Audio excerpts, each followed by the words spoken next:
I'm Amy Isaac. I work at East, and I'm going to kind of give you guys a view of the Common Core from the high school. I think that that is of particular interest to some because as we think about the district mission of being college and career and community ready, we're that last step, right, before all those other things happen. So I'm going to give you some just broad overviews of how we're working through this at the high school level and address some of the misunderstandings that are out there and hopefully quell some of those concerns. Okay. So the Common Core state standards are actually structured a little bit differently at the high school level than they are at the lower grades. K-8, each grade level has their own set of standards, but at the high school level, they're in grade bands. So the standards in 9th grade are identical to the standards in 10th grade, and the standards in 11th grade are identical to the standards in 12th grade.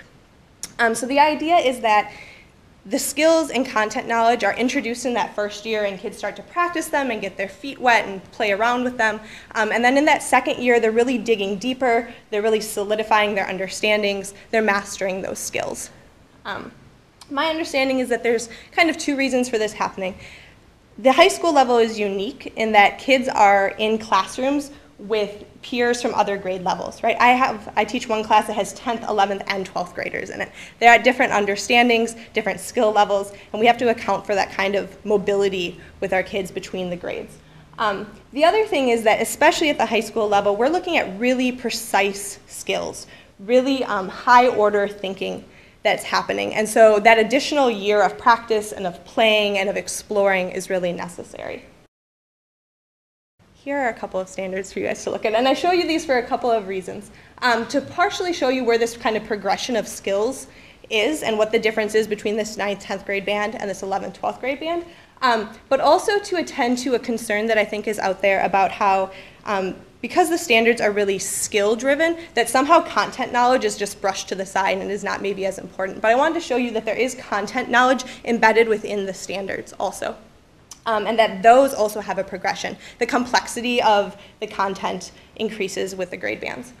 So these are reading informational text, so nonfiction text standards for 9th and 10th grade, and then 11th and 12th grade. And so you can see that the content is in there. 9th and 10th grade, it's seminal US documents. 11th and 12th grade, it's also seminal US documents, but we're jumping back in history about 200 years, which means that the language of those documents, the topics of those documents are going to be a little bit more complex, maybe further removed from the students, and are going to require them to do a little bit more in-depth background building and in-depth discussion of those ideas. You'll also see the progression of skills in these standards. You'll see in this last piece here, that the skill is really about identifying and analyzing themes and concepts in those documents. That's the 9th, 10th grade. We're just talking broad themes, broad ideas, what's being discussed. In 11th and 12th grade, we're not only talking about themes, but we're also talking about the how and why that those documents were written. What were they put together for? What does it mean? The Declaration of Independence, what does that mean for us as a country and what it says as a country? It allows us to kind of look at more philosophical ideas. We're pushing kids a little bit more to less tangible ideas and really dealing in the abstract in philosophy. Another major question that's out there that we wanted to address was how this is actually being implemented in the day-to-day. It's been mentioned already a couple of times that there's a lot of collaboration happening in the implementation of these standards, which I think is super important and really incredible. And it's true collaboration. It's not like I'm going to swap my packet of worksheets for your quiz. This is teachers sitting down at the same table, having discussions about where they want their kids to be and how they're going to get them there, and then also continuing to stay at that table to develop tools together to make that happen, which I think is really incredible. Teams have a common planning time, so we do some of our planning on Mondays or shortened days, but then there's also common prep periods. So I meet with some of my English 3 people over lunch or during a 6-hour prep. We have that same block of time every single day where we're both free and can sit down and continue to have these conversations, which is really nice. In these conversations, we're having discussions about common themes. What is it that we want our kids to be playing with and exploring? We're identifying texts that all of our students are going to be reading and working with. And we're developing both formative and summative assessments. So how are we going to assess our kids' learning at the end, but then also how are we keeping track that they are on track along the way? So those are all common. With the word common out there, I want to address another concern that I know is out there, and this idea that with the word common floating around, we've somehow lost track of autonomy within teachers, right? And we've kind of started to dabble in that a little bit. And I don't think that that's the case at all. If you walked into my classroom, my 5th hour English 3 classroom yesterday, you would have seen my kids working on their summative assessment work. They're wrapping up the end of the quarter. It's coming up here quick.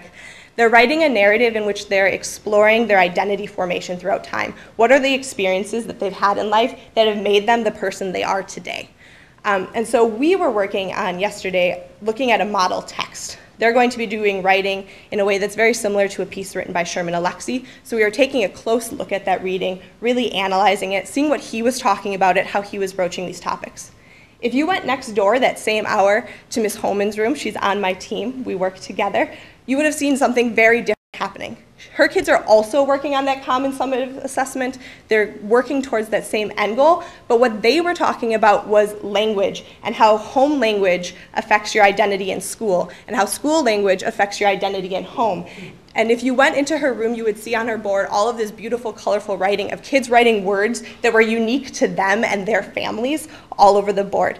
So you see that autonomy. She was doing something a little bit different with her kids than I was, but you also see that creativity, which I think people are a little bit worried is running away. Kids are creating. Eventually, the work that she's doing with her kids is going to be put into like a bound dictionary that the kids are all going to take home. It's going to be really cool. I'm excited about it. We're doing a lot of this work, this common work, with resources from the district that have been really fantastic. You've already heard a little bit about like this lead teacher team and some of the stuff that's happening there. So we have models of course plans and unit plans and assessments, and what's really great about these models is they're created by teachers. There's a group of teachers who's getting together, crafting these, and then sharing them across the district. So there's collaboration happening across the district in that way too, which is really fantastic. And then we have our scope and sequence, which is the way that we are approaching the standards in a way that's both progressive, right, moving our kids forward, but also recursive. Like I said, we're practicing in one grade, practicing in the next for mastery. I know I'm going really quickly. I'm trying to be conscious of time. You're doing great. Thank you. The next piece I wanted to talk about was, how is this different from what we had been doing in the past? And I wanted to put this definition up here because I think the word change is like one of the first things that comes to people's mind when they think about the Common Core. Everything's changing, this is changing, that's changing, things are on its head, right? And I like to think of these more as shifts. That was brought up in the last presentation. And the idea that these are minor changes, right? We're just changing the way we're approaching things. We're approaching it from a new angle, we're doing things in backwards design, right? We're starting with what we want our kids to know and be able to do, and then figuring out how we're going to get them there, as opposed to, I'm going to have them read this book and hopefully they'll have gotten these things out of it by the end. So some of the shifts that are happening are in ways that we're planning, right? We're doing that backwards design. There's a lot of collaboration happening. There's a lot of sharing happening, which is really fantastic. Another major shift that's happening that I think is also a concern that I wanted to address was this shift to a focus on nonfiction. I'm sure many of you have heard that. And some of the fear is that somehow in our focus on nonfiction, literature and poetry and fictional prose is somehow going out the window. And I can promise you that it's not. It just means that our kids are getting more. They're not getting less, they're getting more. So for example, next quarter, my English 3 students will be reading 2 plays, okay? Full plays. They're reading Hamlet, and they're reading The Crucible by Arthur Miller. Okay, those are their fictional pieces. I know, very uplifting, isn't it?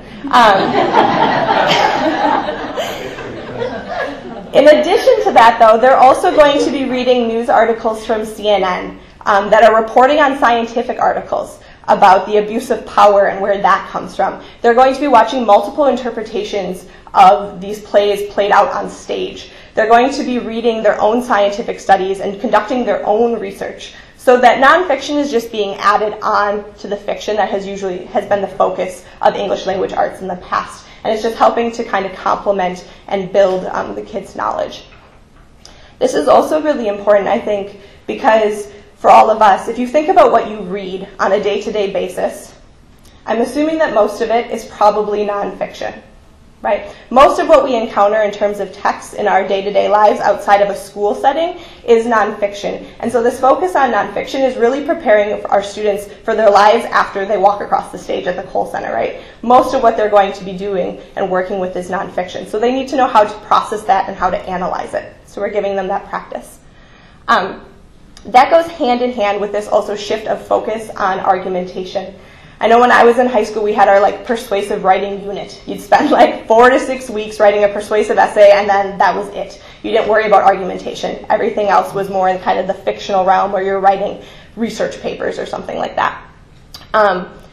If we want our students to interact in a democratic society and to do it well, they need to be able to construct an argument and know what arguments are coming at them and how to pick that apart and make sense of it and know what's real and what's just fluff. Or what has been turned on its head a little bit. And so teaching our kids now how to process argumentation and how to make arguments of their own is incredibly important. So there's a much bigger focus on that as well.